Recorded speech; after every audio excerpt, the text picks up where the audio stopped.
రాజ్యాంగబద్ధమైన పదవిలో ఉన్న నేతలు హుందాగా వ్యవహరిస్తే వారితో పాటు వారు అలంకరించిన పదవులకు కూడా గౌరవం దక్కుతుంది. అయితే ఇటీవలి కాలంలో ఆంధ్రప్రదేశ్లో చోటు చేసుకున్న పరిణామాలు పరిశీలిస్తే ఈ తరహా వ్యవహార శైలి ఎంత మాత్రం కనిపించటం లేదనే చెప్పాలి. తాము అధికారంలో ఉంటే ఒక మాదిరిగా, తమ ప్రత్యర్థులు అధికారంలో ఉంటే మరో మాదిరిగా వ్యవహరిస్తున్న నేతల తీరు చాలా స్పష్టంగా కనిపిస్తోంది. ప్రభుత్వ కార్యాలయాల్లో ఉండాల్సిన ఫర్నిచర్ను ఆయా నేతలు ఏదో కారణం చేత తమ ఇళ్లల్లో ఉంచేసుకోవటంపై ఇప్పుడు జరుగుతున్న చర్చ ఇందుకు ప్రబల నిదర్శనంగా చెప్పుకోవచ్చు.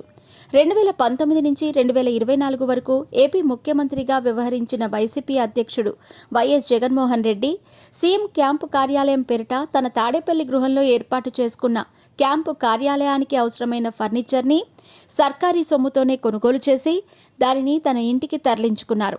జగన్ సీఎంగా కొనసాగినంత కాలం ఈ వ్యవహారం ఎలాంటి ఇబ్బంది లేకుండానే కొనసాగింది. అయితే ఇటీవలే జరిగిన ఎన్నికల్లో జగన్ పార్టీ ఘోర ఓటమిని చూసింది. వెనువెంటనే జగన్ సీఎం పదవి నుంచి దిగిపోక తప్పలేదు. ఎన్నికల హడావుడి ముగియగానే సీఎం కార్యాలయం పేరిట జగన్ ఇప్పటికీ తన ఇంట్లోనే ఉంచేసుకున్న ఫర్నిచర్ వ్యవహారంపై రచ్చ రాజుకుంది. ప్రభుత్వ ఫర్నిచర్ని నిబంధనలకు విరుద్ధంగా ఎలా వాడుకుంటారంటూ అధికార టీడీపీ నేతలతో పాటు కూటమి సర్కారులో కీలక శాఖల మంత్రిగా కొనసాగుతున్న నారా లోకేష్ ఒక్కసారిగా గళం విప్పారు. జగన్ దాదా 40 మంది దొంగలు రాష్ట్రంపై పడి బందిపోట్లలా దోచేశారు. చివరికి ముఖ్యమంత్రి పదవి నుంచి జగన్ని జనం దించేసినా సిగ్గు లేకుండా కుర్చీలు, టేబుళ్లు, సోఫాలు ఎత్తుకుపోయాడు. అడ్డంగా దొరికిపోయిన దొంగ జగన్ తన ముఠా సభ్యులతో దొంగ ఉత్తరాలు రాయిస్తున్నాడు. ఆనాడు మా పెద్ద ఆయన కోడెల శివప్రసాదరావు గారు ఇదే లేఖ రాస్తే ఎంత అమానవీయంగా ప్రవర్తించావో గుర్తు తెచ్చుకో జగన్ అంటూ జగన్ వైఖరిని లోకేష్ తూర్పారబట్టారు. లోకేష్ స్పందనతో ఏపీ అసెంబ్లీ మాజీ స్పీకర్ కోడెల శివప్రసాదరావుకు జరిగిన పరాభవం ఒక్కసారిగా జనం మదిలో మెదిలింది. అప్పటిదాకా ఉమ్మడి రాష్ట్రంగా కొనసాగిన ఏపీ 2014లో 2 రాష్ట్రాలుగా విడిపోగా కనీసం రాజధాని కూడా లేకుండానే ఏపీ తన ప్రస్థానాన్ని ప్రారంభించింది. ఆ క్రమంలోనే అమరావతిని రాజధానిగా ఎంచుకున్న నాటి టీడీపీ ప్రభుత్వం సచివాలయంతో పాటుగా అసెంబ్లీని కూడా అక్కడే ఏర్పాటు చేసుకుని పాలన మొదలుపెట్టింది. కార్యాలయాల తరలింపులో భాగంగా ఇతర కార్యాలయాలతో పాటు అసెంబ్లీ స్పీకర్ కార్యాలయం కూడా హైదరాబాద్ నుంచి అమరావతికి తరలివచ్చాయి.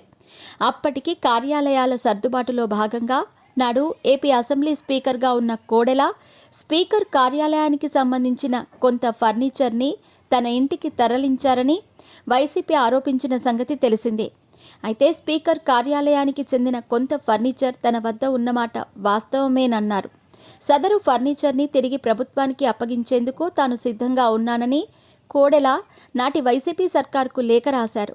కొత్త రాష్ట్రంలో సరైన వసతులు లేని కారణంగానే స్పీకర్ కార్యాలయానికి చెందిన కొంత ఫర్నిచర్ని స్పీకర్గా ఉన్న తన ఇంటికి అధికారులు తరలించారని సదరు లేఖలో కోడెల తెలిపారు.